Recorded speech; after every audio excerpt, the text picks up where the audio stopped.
Halo sahabat inovasi, jumpa bersama saya Dery Carisanti dari Badan Litbang Provinsi Sumatera Selatan dalam acara One Day, One Innovation.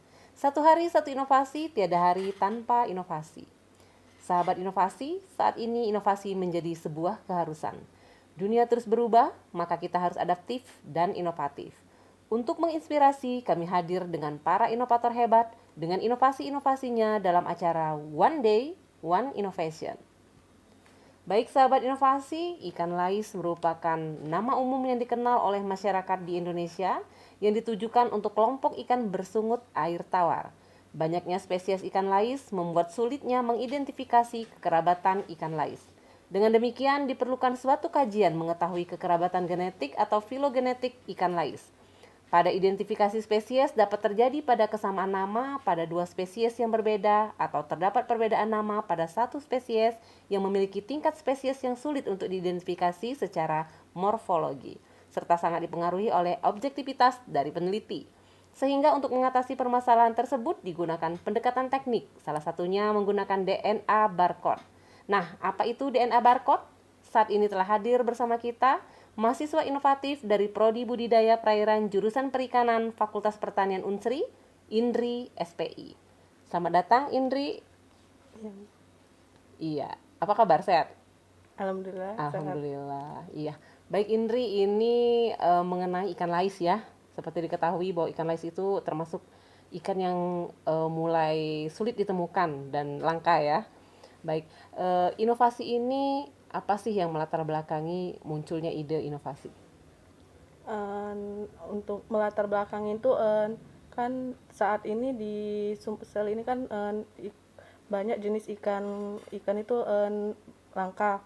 Nah, jadi eh, untuk penelitian yang Indri lakukan itu ingin mencari kekerabatan yang di ikan Sumsel ini dengan ikan negara-negara lain kayak gitu.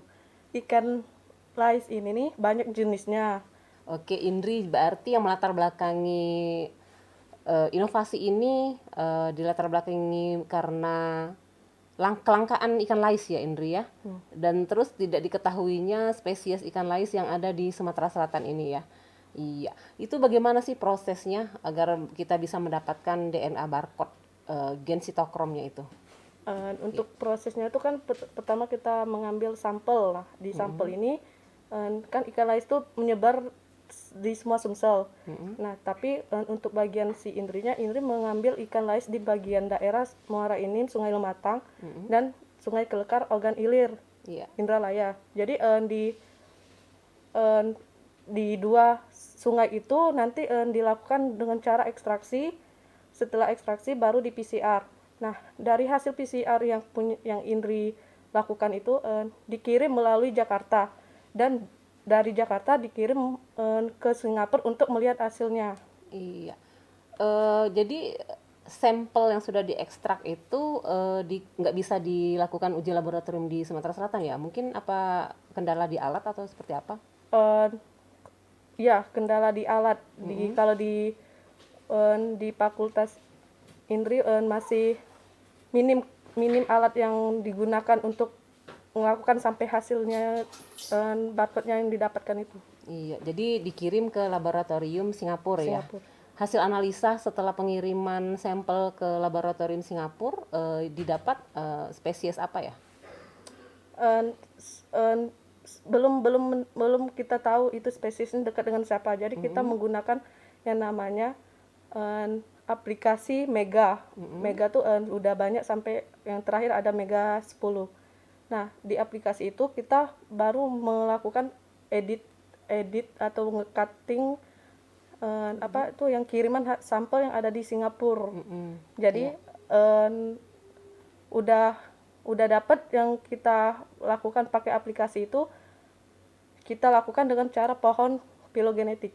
Iya, pakai filogenetik jadi ya. Iya. Jadi berarti hasil analisa dari laboratorium Singapura itu hanya berupa kode-kode ya. Iya, kode-kode. Kode-kode baru nanti kita menerjemahkan sendiri dengan bantuan pohon filogenetik. pohon filogenetik tadi, dan akhirnya didapatkan hasil.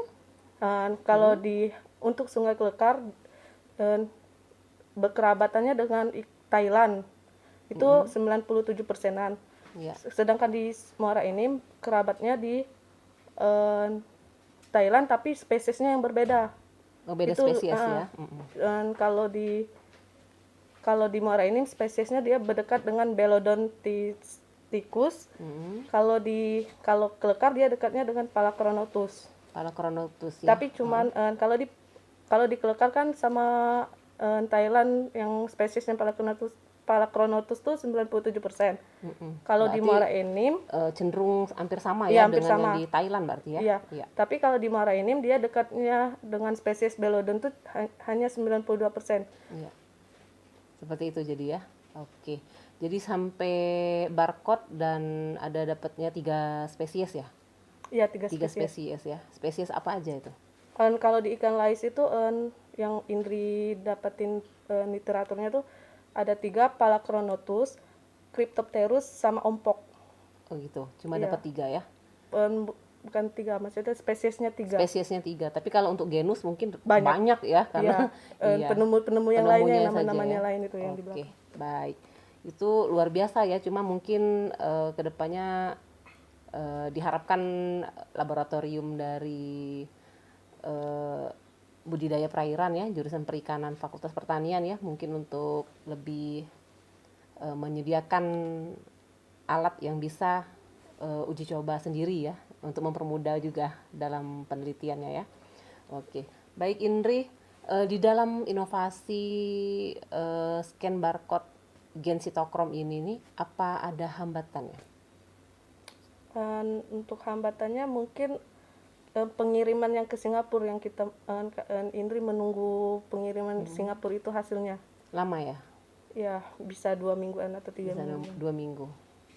Tapi kalau untuk ekspedisinya lebih cepat ya kali ya? Iya, ekspedisinya lebih cepat. Cuma mungkin hasil analisanya yang Hasil keluar analisanya, ya, karena memang harus dilakukan berulang. Iya. Kalau untuk uji laboratoriumnya ya. Ya, kadang kita kan nggak tahu kalau di perjalanan itu kan hasil yang dari Indri penelitian dari dari Sumatera itu kan perjalanannya kita nggak tahu. Bisa jadi itu bocor atau apa kayak gitu. Nah, Iya, karena hasilnya. harus menjaga sampel itu Iya, harus menjaga sampel itu tetap harus. sama kondisinya. Oke, baik Indri, ini sudah berapa lama sih penelitiannya? Indri melakukan penelitian selama 10 bulan. 10 bulan ya, untuk sampai saat ini ya. Dan pengembangan untuk kedepannya mau dibawa kemana ini? Lebih ke untuk para selanjutnya melakukan mencari spesies-spesies yang di Sumatera ini kan banyak langka, jadi harus dilakukan lebih lanjut lagi. Iya, mungkin dengan lebih banyak ya ikan biar lain-lainnya. iya biar didapatkan spesies yang lebih banyak lagi karena ini kan baru dapat 3 spesies ya. Iya. Iya, jadi butuh peneliti budidaya perikanan ya. Iya. Oke, Indri, ini kan di inovasi ini pasti ada tim yang terlibat. Iya, siapa saja itu? Kalau tim tuh lebih ke teman Mm-mm. sama dosen pembimbing Indri. Iya. Jadi timnya sedikit ya, Iya. tapi lumayan hasilnya luar biasa juga. Karena sudah mampu menemukan 3 spesies yang berada di Sumatera Selatan ya.